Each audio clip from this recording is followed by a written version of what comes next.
जय हिंद साथियों।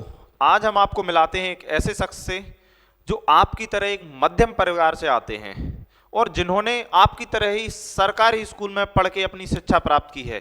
आइए, स्वागत है मिस्टर संदीप यादव का। तो पहले तो संदीप, आपका बहुत बहुत स्वागत है। हमारे जितने भी दर्शक हैं, इनका इंट्रो आप इन्हें जानते ही होंगे, ये कोई परिचय के मोहताज नहीं है। फिर भी इनका नाम संदीप यादव है। ये फिलहाल अभी जो एसएससी जीडी का रिजल्ट आया है, ये सीआईएसएम में सेलेक्ट हुए हैं। इनकी ऑल ओवर इंडिया में अगर देखी जाए तो 819वीं रैंक आई है। ठीक है, तो पहले तो आपको बहुत बहुत बधाई और शुभकामनाएं। ठीक है, शुरू करते हैं। सबसे पहले आप अपनी बेसिक शिक्षा के बारे में बताइए कि आपने कहाँ से अपनी बेसिक शिक्षा पूरी की। बेसिक शिक्षा वही भैया, गांव में मैं सरकारी स्कूल से पढ़ा हूँ, तो जहाँ मतलब पहले इतनी सुविधाएं नहीं थी, अब तो और अच्छी हो गई है। तो सरकारी स्कूल का मतलब तो सब समझते हैं कि सरकारी का मतलब सरकारी ही होता है। तो इसी तरह से मेरा हुआ है सरकारी स्कूल में। फिर मैं बाद में भी, अभी तक मैंने प्राइवेट स्कूल में कहीं भी एडमिशन नहीं लिया है। अच्छा। बस भैया केवल ग्रेजुएशन की थी, वो मैं प्राइवेट कॉलेज से करने गया था। बाद बाकी मैं सरकारी स्कूलों से ही पढ़ा हूँ। अच्छा, आपकी 10th में कितनी परसेंटेज थी संदीप? 10th में भैया ये समझ लो, सबने बेइज्जती की थी जब मैंने 10th पास किया था ना। हाँ। तो सबने बेइज्जती की थी कि ये जीवन में कुछ नहीं कर पाएगा। 10th में मेरी परसेंट थी 53.5। 10th में इनकी 53 के लगभग परसेंट थी। और 12th में? अच्छा, 12th आपने किस सब्जेक्ट से किया? आपका बैकग्राउंड क्या रहा है? 12th मैंने मैथ से किया है भैया, लेकिन 12th तक मैथ मुझे बिल्कुल भी नहीं आता था। अच्छा, आपकी? 12th भैया आप ये समझ सकते हो, रट के पास किया। अच्छा, 12th में आपकी कितनी परसेंट थी? वही भैया, 12th में भी सेम मुझे सुनने को मिला और ज्यादा ताने मिले। हाँ। क्योंकि 12th में मेरी 57% बनी थी अच्छा, सेकंड डिवीजन। 12th में 57% बनी थी सेकंड डिवीजन से। ठीक है, मैं कभी फर्स्ट से पास ही नहीं हुआ। आप कभी फर्स्ट से पास नहीं हुए। तो जो एकेडमिक में बच्चे होते हैं, जैसे हमसे छोटे भी या जो भी देख रहे हैं, उनके भी भाई बहन होंगे, उनसे क्या प्रेशर रहता है? उनसे क्या कहना चाहोगे आप? लगभग मतलब कि किस तरह से वो अपनी पढ़ाई करें, बेस अपना किस तरह से रखें? यही बस कि अब तो ये है हाल फिलहाल, मतलब जैसे मैं कंफ्यूज हो गया, सॉरी। तो जैसे बच्चे आज के आ रहे हैं, वो नई जनरेशन के, उनका तो अलग ही है। लेकिन जो हमारी जनरेशन के बच्चे आए हैं, वो नए कंपटीशन में आ रहे हैं, उनका बेस जो है पहले से थोड़ा मजबूत आ रहा है, हमारी अपेक्षा काफी अच्छा। क्योंकि अब बच्चे जो है अच्छा प्रदर्शन कर रहे हैं। तो मैं बच्चों से यही कहना चाहूंगा, जो एकेडमिक लाइफ में आपने जिंदगी जी है वो बिल्कुल अलग थी। आप वहाँ होशियार थे, गधा थे, जो भी थे, बैक बेंचर रहे हो, उससे कोई मतलब नहीं है। आप आगे पहुंच के कॉम्पिटिटिव लाइफ टोटली अलग है। Competitive life. अच्छा, चलिए बाकी के सवाल बाद में बात करते हैं। संदीप, आपका सबसे पहला एग्जाम कौन सा निकला था? कॉम्पिटिटिव दुनिया का पहला एग्जाम जो आपने क्रैक किया हो। पहला एग्जाम मेरा एसएससी जीडी, एसएससी सीजीएल था, मेरा प्री निकला था पहला। अच्छा, पहला आपका प्री निकला था सीजीएल का। ठीक है, उसके बाद दूसरा? दूसरा फिर दोनों संग में ही, उसके बाद सीपीओ निकला था मेरा। उसके बाद सीपीओ निकला था। सीपीओ भी प्री ही निकला था। हाँ, सीपीओ। तो फिर सीपीओ में आप कहाँ रह गए? मैं सीपीओ की रनिंग के लिए उसी टाइम पे सीजीएल का मेंस था। हाँ। तो मेंस की तैयारी कर रहा था, और सीपीओ की रनिंग की तैयारी मैंने नहीं की है, सोच के कि मैंने कहा मेंस दे लेता हूँ, मेंस ज्यादा उचित रहेगा। अच्छा। तो इसलिए तो मैं फिजिकल में जो है पास नहीं हो पाया था। तो और बाद में मैं सीजीएल मेंस में भी हाँ, जो है पास नहीं हो पाया था, क्योंकि मैंने मेंस की कुछ प्रिपरेशन कुछ कमियां रह जाती हैं, सबसे रह जाती हैं। हम लोग अपना 100% देते हैं, लेकिन उसके बावजूद भी कमियां रह जाती हैं, वो इनसे भी रह गई। उसमें भी मेरा मैथ में जो है अच्छा स्कोर था, केवल जो है इंग्लिश में वीक था, बाद बाकी मैथ रीजनिंग फुल था। हाँ, मोस्टली ये होता है जो गांव से बिलोंग करते हैं, जो सरकारी स्कूल बैकग्राउंड वाले बच्चे होते हैं, उनकी इंग्लिश काफ़ी वीक होती है। और अभी भी होती है, ऐसा नहीं पहले ही होती थी, अभी भी होती है उनकी इंग्लिश वीक कहीं ना कहीं। ये बात मैं एक्सेप्ट करता हाँ, हूँ बिल्कुल। और कहीं ना कहीं ऐसा होता है, जो भी गांव से आज भी जो 10th-12th करके आ रहे हैं गांव से, उनकी इंग्लिश आज भी वीक है और उन्हें इंग्लिश से डर लगता है। बिल्कुल। अच्छा, चलो ठीक है, ये यहाँ तो ये हो गया। ठीक है, उसके बाद फिर आपने जो 3rd नंबर का एग्जाम, वो कौन सा क्वालिफाई हुआ आपका? 3rd नंबर का, फिर इसके बाद मेरा जीडी, जीडी ये तो इससे पहले सीपीओ दोबारा। हाँ, अच्छा, इससे पहले सीपीओ। हाँ, सीपीओ दोबारा क्वालिफाई हुआ मेरा। हाँ। और फिर जो है दूसरी बार मैं सीजीएल प्री मेरा क्लियर नहीं हुआ। अच्छा, दूसरी बार में फिर क्लियर नहीं हो पाया। फिर मैंने मतलब सीजीएल से पिछली बार ही मेंस देखे, फिर मैंने सीजीएल की तैयारी नहीं की, फिर मैंने जीडी की तैयारी थोड़ी बहुत इसकी तरफ रुख मोड़ा और मैंने कहा सीपीओ भी अच्छा एग्जाम है तो सीपीओ की। अच्छा। तो फिर सीपीओ मेरा दोबारा प्री निकला और एसएससी जीडी निकला, दोनों एक साथ निकले। हाँ। तो फिर मैंने उसकी सीपीओ की रनिंग की तैयारी की, लेकिन वो लास्ट मोमेंट पे की। हाँ। मतलब फिजिकली आना था, उससे 10 दिन पहले की, तो मैं फिर से फिजिकल में फेल होके आ गया। और अच्छा।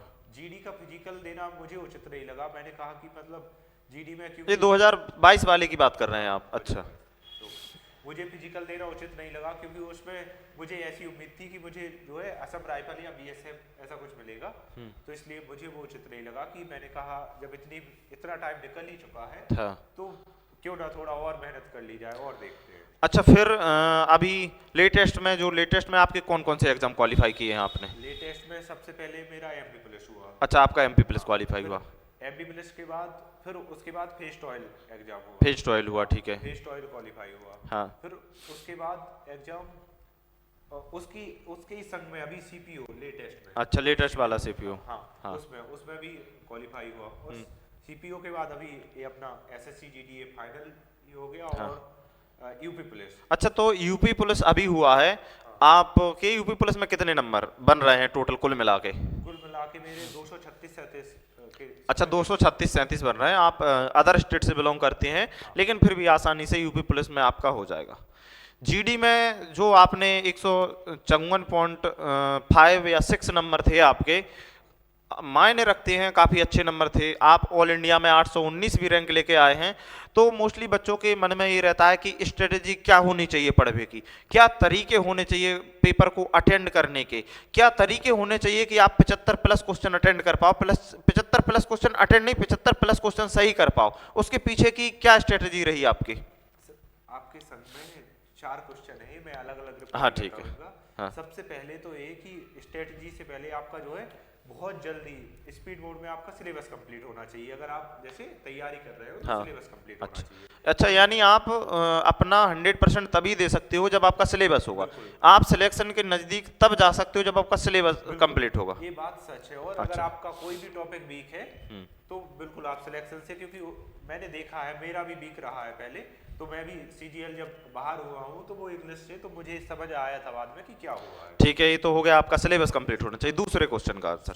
सिलेबस के बाद फिर आप जब प्रैक्टिस करते हो तो आपको अंधाधुंध प्रैक्टिस नहीं करनी है। ऐसा हाँ। नहीं करना कि फालतू के क्वेश्चन लगा रहे हो, क्योंकि मैंने फालतू वाले क्वेश्चनों पे कभी ध्यान ही नहीं दिया। क्योंकि आजकल मोस्टली मार्केट में तरह तरह की बुक आ गई हैं, उसमें देखो हर बुक वाला अपने हिसाब से देता है। तो कुछ क्वेश्चन ऐसे देता है आपको फंसाने वाले, तो आपको उनमें फंसना नहीं, उन्हें इग्नोर कर देना है। बुक वाले और कोई भी करवाता भी है तो वो ज्यादातर एक्सपेक्टेड क्वेश्चन भी शामिल कर लेता है, और वो एक्सपेक्टेड क्वेश्चनों का लेवल हाई होता है। अच्छा। उनके चक्कर में, उन्हें समझने के चक्कर में जो लो लेवल के क्वेश्चन होते हैं ना, हाँ। वो भी नहीं बन पाते कभी कभी। अच्छा, ये दूसरा नंबर का होगा। तीसरा नंबर स्ट्रेटजी आपकी? स्ट्रेटजी मेरी यही रही है कि मैंने सबसे ज्यादा मोक लगाए हैं। हाँ। और मोक में मैंने ऐसे नहीं सोचा है मोक लगाने से पहले या बाद में कि कैसे करना है, क्या करना है। मोक लगाना स्टार्ट किया, और फिर जब मैंने पहली बार एसएससी जीडी का मोक लगाया था, हाँ। तो जब 80 वाला ही हो चुका था, हाँ। जब 80 मतलब 80 क्वेश्चन वाला, तो मैंने 80 क्वेश्चन वाला मोक लगाया, तो पहली बार में मात्र मेरे 30 क्वेश्चन सही थे। 30 क्वेश्चन सही थे। तो मतलब आप समझ सकते हो कि इस लेवल पे था जब मैंने पहली बार मोक लगाया था एसएससी जीडी का। अच्छा। तो 30 ये बात 2022 की हो रही है? हाँ, 2022 की, जब मैं पहली बार, क्योंकि मैं एसएससी जीडी का इतना ज्ञान नहीं था, तो ना तो मेरे पास हिंदी अच्छी थी, बस मैथ रीजनिंग और वो जीएस, और जीएस भी मेरी इतनी अच्छी नहीं थी जब, क्योंकि जब जो है सीजीएल मेंस में भी जीके नहीं पूछी जाती अच्छा। थी, तो मैं जीके नहीं पढ़ी थी मैंने।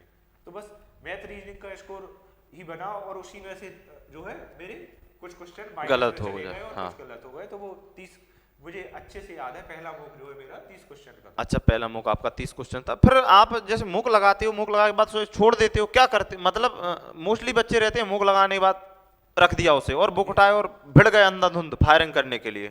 ये तो बिल्कुल भी नहीं करना। हाँ। इससे अच्छा तो ये है कि आप पहले से, ये तो खुद के पैर पे कुल्हाड़ी मारना है। मतलब बुक लगा के ये है कि आप कहीं आग लगा आए हो और छोड़ दिया, भाग जाए उसको। हाँ।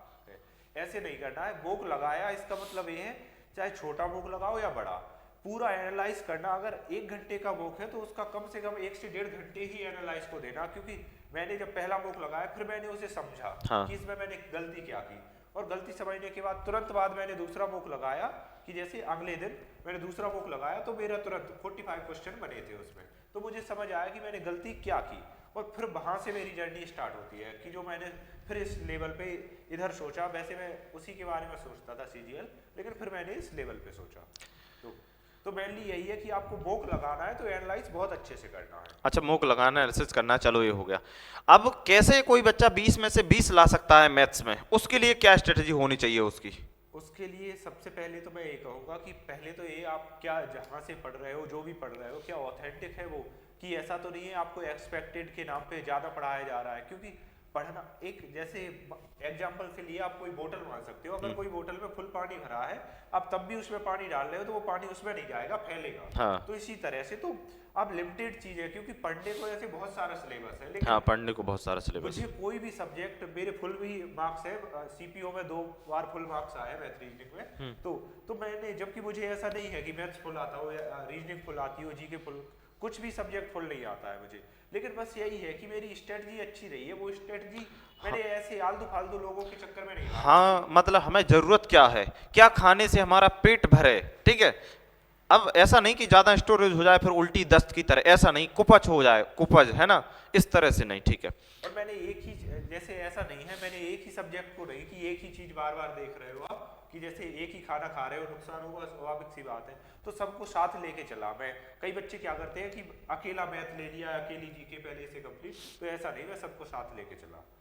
अच्छा, क्या जैसे जो अभी फरवरी में एग्जाम होना है आपका GD का, इसके लिए जैसे जो बच्चे अभी आपको देख रहे हैं और ये आपको सुन रहे हैं, तो उनके लिए क्या उन्हें चेंजेस करने चाहिए? जैसे किसी के मॉक में 50 से या ज़्यादा नहीं हो रहे हैं, 51, 55, 45 चल रहे हैं, तो उन्हें अपने क्या चेंजेस करने चाहिए कि मॉक में उनका इंक्रीज हो? मैं उनसे यही कहना चाहूँगा, जो भी बच्चे हैं कि मतलब इतने, अगर वो इतने मार्क्स ला सकते हैं, 80 में से 50 ला सकते हैं, तो वो उनमें बस ये है, उनकी स्ट्रेटजी की कमी है। बाद बाकी ये है, अगर वो 50 ला सकते हैं तो वो 70 और वो 75 भी ला सकते हैं। उनमें बस ये है, स्ट्रेटजी की कमी है उनकी। तो स्ट्रेटजी पे यही कि वो खुद से अपना मुख लगाने के बाद समझें कि कहाँ कमी रही है। और ऐसा नहीं है कि कोई भी टीचर, आज क्या है, यूट्यूब का ज़माना इतना फैल गया है कि कोई भी टीचर आए, भले ही आता हो नहीं आता हो, और बस करवाना स्टार्ट कर दिया और बच्चे लग जाते हैं अंधाधुंध तरीके से। ये नहीं देखते कि वो पढ़ा रहा है वो ठीक है, लेकिन मटेरियल कंटेंट क्या है उसके पास, आप और करवाने का तरीका, आप यहाँ से यहाँ तक लंबा क्वेश्चन ले जा रहा है वो, तो इसका मतलब क्या है? क्योंकि टाइम उतना ही मिल रहा है। मैं अपने पेपर में 5 से 7 मिनट पहले पेपर करके बैठ गया था। अच्छा, 5 से 7 मिनट पहले, ठीक है। GK के लिए क्या करना चाहिए? क्योंकि GK में ऐसा कहा जाता है कि वो किसी की सगी नहीं है ना, किसी की सगी नहीं है, ठीक है। हाँ, तो अगर GK किसी की सगी नहीं है तो अब उसमें तो बनाने पड़ेंगे, सिलेक्शन लेना है, तो एक कैसे एक बच्चा 15 के लगभग पहुंचा जा सके, 15 प्लस कर सके, वो क्या स्ट्रेटेजी करनी चाहिए उसको? देखो, GK के लिए सर यही है कि सबसे पहले तो मैं यही कि मैंने स्टैटिक अच्छी स्टॉक की थी अपनी। हाँ। और स्टैटिक ऐसे मैंने पहले स्टैटिक स्टॉक की तो वो कर रहा था पर डे वो नहीं हो रही थी। हाँ। तो मैंने डेली ऐसे किया, डेली एक एक स्टेट उठा के उसके बारे में सारा कुछ पढ़ना स्टार्ट कर दिया। और फिर डेली उसका फिर एक छोटे से नोट्स बनाए, उन्हें लिखने के बाद और चिपकाया, उन्हें डेली पर्टिकुलर एक स्टेट, और जैसे ही ये सारे स्टेट कंप्लीट हुए फिर पर डे सारे स्टेट पढ़ता था मैं। इस तरह से मुझे लड़ रहे हैं। वैसे मैं बहुत परेशान रहा हूँ स्टैटिक के, तो और स्टैटिक के अलावा फिर और GK जो है आपकी, वो आपको प्रीवियस ईयर वाली जितनी भी GK आई है उस तरह से पहले आपका इसके लिए सिलेबस कंप्लीट तो हर एक का होना चाहिए। ये नहीं कि आप फ्रेशर होके आ गए हो। तो उसके बाद जो भी PYQ है, हाँ। तो वो देखे मैंने। केवल और केवल मुझे कोई GS में कोई ज्ञान नहीं है। GS में मेरे काफ़ी अच्छे मार्क्स थे, तो GS में कोई ज्ञान नहीं है मुझे। बस GS में जो आता है PYQ, केवल मुझे बस उन्हीं चीज़ें वही मैंने रटी है। और GS में ये है, आप समझने लायक है कुछ चीज़ें कि जो आप समझ सकते हो। ज़्यादातर चीज़ें रटने लायक हैं, और रटने लायक चीज़ें तभी याद रहती हैं जब आप बार बार रटते हो। तो मैंने GK के लिए यही किया कि केवल और केवल PYQ पढ़े हैं उसके लिए। अच्छा, चलिए, GK का हो गया। बाकी कुछ लोग हिंदी में करते हैं, तो मतलब हिंदी में उनके गलत हो जाते हैं कुछ, तो उन्हें हिंदी में क्या करना चाहिए कि गलत ना हो? किसी के गद्यांश पद्यांश ही गलत होते हैं, उनमें उन्हें क्या सुधार करना चाहिए कि वो गलत ना हो? हिंदी तो कहाँ सर, उनका स्कोर पहुंचे? हिंदी तो सर ऐसा है कि हिंदी के लिए कुछ बच्चे क्या है, डेली डेली किसी प्रैक्टिस सेट लेना है, ऐसा वैसा करना है, ये बहुत कुछ करते हैं, लेकिन वो खुद में सुधार नहीं करते हैं। गद्यांश वद्यांश ये है नॉर्मल बात है, अगर आप गलत कर रहे हो तो इनकी प्रैक्टिस ज्यादा करोगे तो बनने लगेंगे, लेकिन बच्चे क्या करेंगे, उसी की क्लास खोल के कि क्या समझा रहे हैं उस तरह से करने लगते हैं। तो ऐसा नहीं करना है। और जो भी हिंदी में क्या है, पर्यायवाची लोग, जैसे इंग्लिश होती है उसमें वोकैब होती है, ऐसे हिंदी में ये वोकैब है, तो इसे जो है पर डे सुबह शाम दवा की तरह हाँ। इतने पर्यायवाची इतने विलोम इस तरह से पढ़ना ही है। और ऐसा नहीं है एक बार पढ़ के भूल गए, रिवाइज करना बहुत ज्यादा जरूरी है।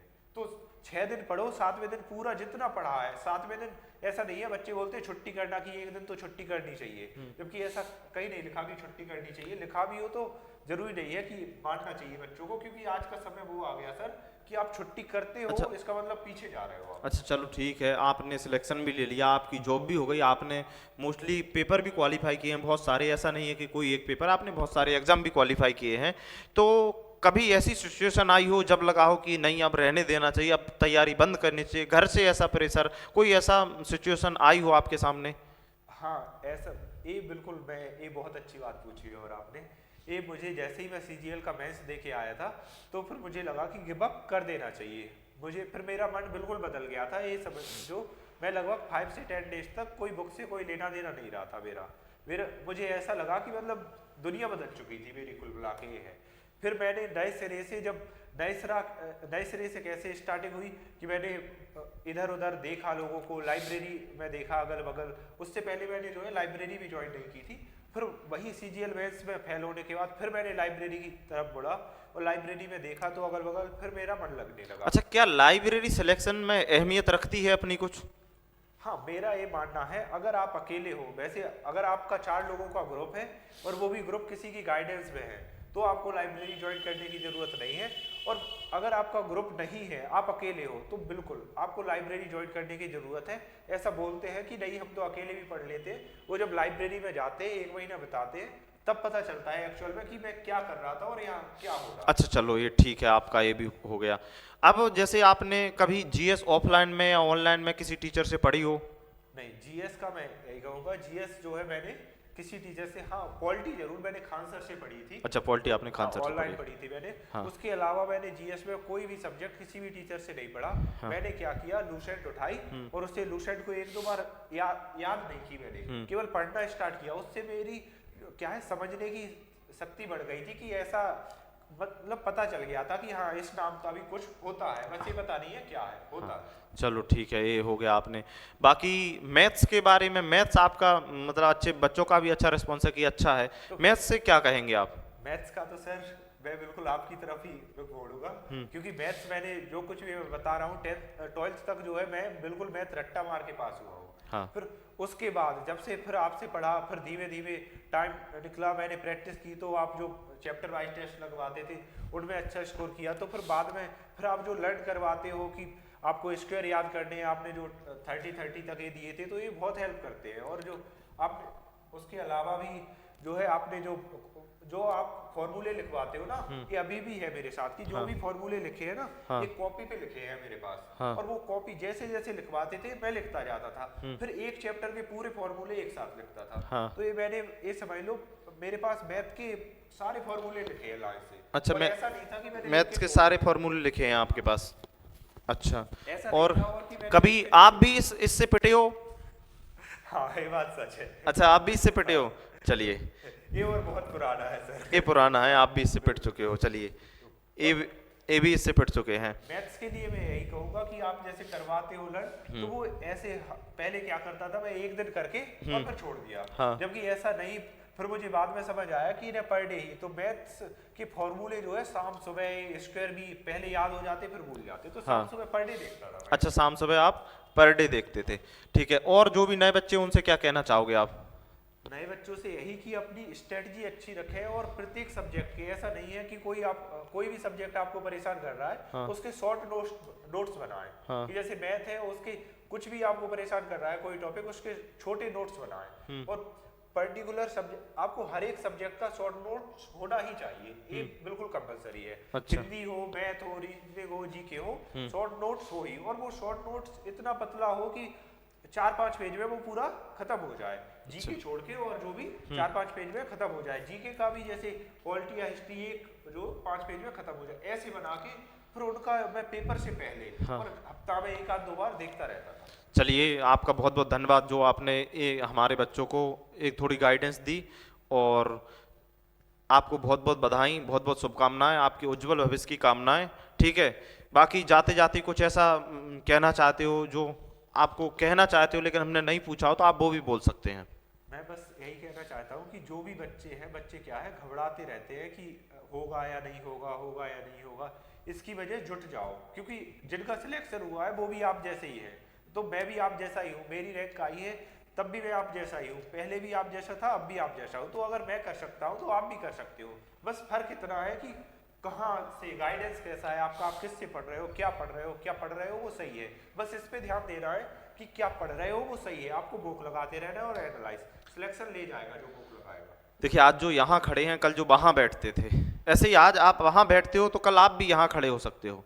आज इनके लिए कोई तालियां मान लो बजाएगा तो कल एक किसी के लिए तालियां बजा रहे थे। फर्क सिर्फ इतना है कि इनने अपने आप को तरासा, इनने मेहनत की, इनने अपने आप को ढाला, इनने तपस्या की।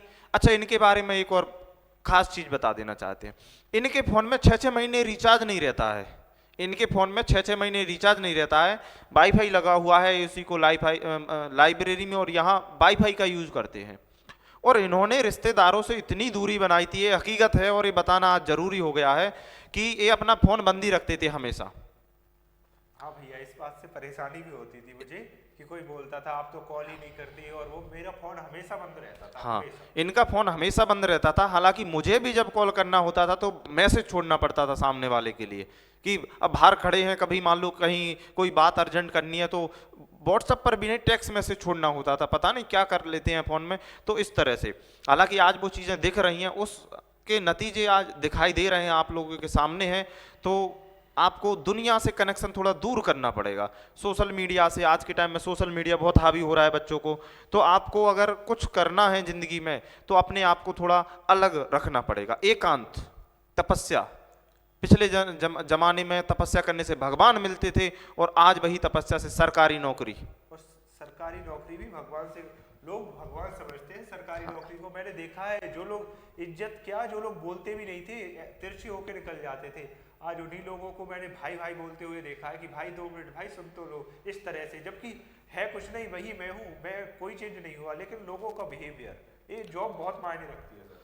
चलिए साथियों, बाकी आप लोगों को एक नए इंटरव्यू के साथ फिर से मिलते हैं आपके साथ। जय हिंद, जय भारत।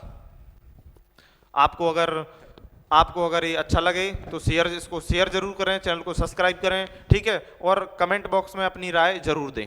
धन्यवाद सर, आपका इतना कीमती समय देने के लिए। चलिए, जय हिंद, जय भारत। और बाकी अपना जो भी आपकी राय हो, उस राय को जरूर आप हम तक पहुंचाएं और अपने सुझाव जरूर दें। जय हिंद, जय भारत।